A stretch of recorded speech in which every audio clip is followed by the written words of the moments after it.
You are invited. That's the message given over and over again, and I want to share it with you today. First, from Revelation chapter 3, verse 20, in the New Revised Standard Version, it says, "Listen, I am standing at the door, knocking. If you hear my voice and open the door, I will come into you and eat with you, and you with me." This invitation is an invitation for us to open the door to Jesus Christ. Open the door of our hearts, each one of us, as we choose, as you choose, as I choose to open the door of my heart, as you choose to open the door of your heart. You are opening your heart, your life, to the most amazing man who ever lived, to the one who is the Son of God, who poured out his lifeblood, who gave his life on the cross for the forgiveness of our sins and arose from the dead. In Revelation, it's the risen Christ, risen from the dead, who speaks these words. And these words are spoken to John on the island of Patmos, a believer in Jesus. "Listen, I am standing at the door knocking. If you hear my voice and open the door, I will come into you and eat with you and you with me." That intimacy of relationship. You see, the Christian faith is about relationship. It's about relationship with the Lord. It's about our being transformed in this relationship. It's about life-giving love that comes from Jesus Christ and is poured into our lives, and then we're called to share it. We have the opportunity to be on the most wonderful of terms with Jesus Christ in relationship with him, the one who's standing at the door knocking. You hear the knock at your heart. Him saying, "If you hear my voice and open the door, I'll come in and eat with you and you with me." That special relationship of dining together, being nourished, being blessed in one another's presence. Matthew 11:28 through 30 in the New International Version says, "Come to me, all you who are weary and burdened, and I will give you rest. Take my yoke upon you and learn from me, for I am gentle and humble in heart, and you will find rest for your souls. For my yoke is easy, and my burden is light."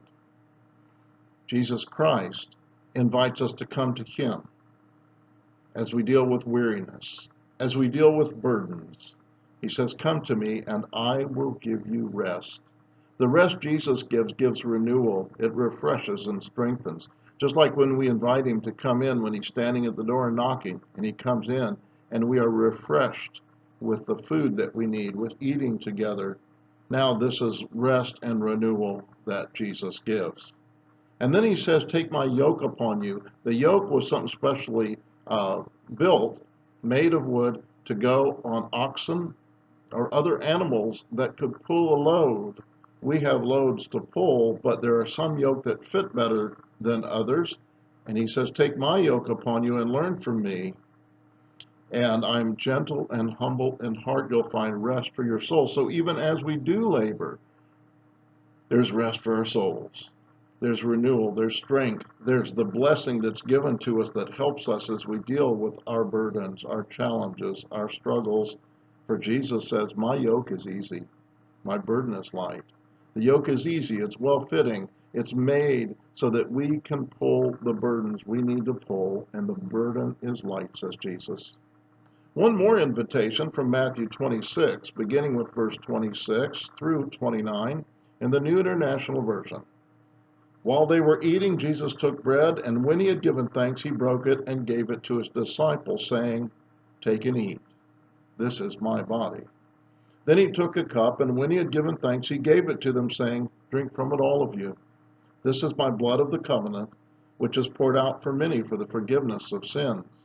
I tell you, I will not drink from this fruit of the vine from now on, until that day when I drink it new with you in my Father's kingdom.'"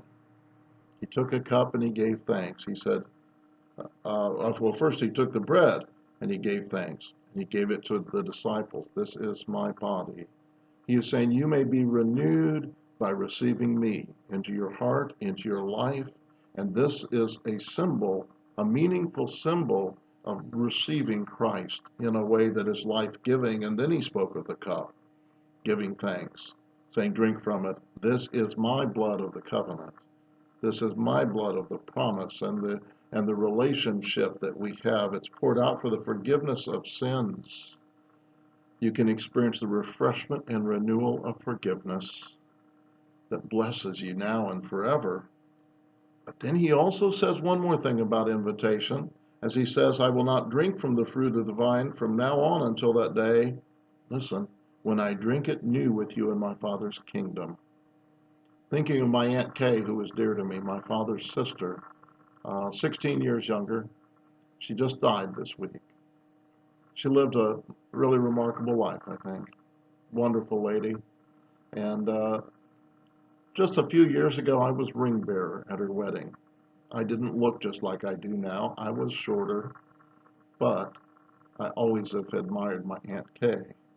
I'm happy for her to have the invitation that she accepted long ago, opening her heart to Jesus Christ, opening her life to the blessing of Jesus, helping her with the burdens and challenges of life, and also the invitation to communion with Jesus, to receiving the bread, the cup, and then also those final words of Jesus that we shared today from Matthew 26. I won't drink of the fruit of this vine until that day when I drink it new with you in my Father's kingdom.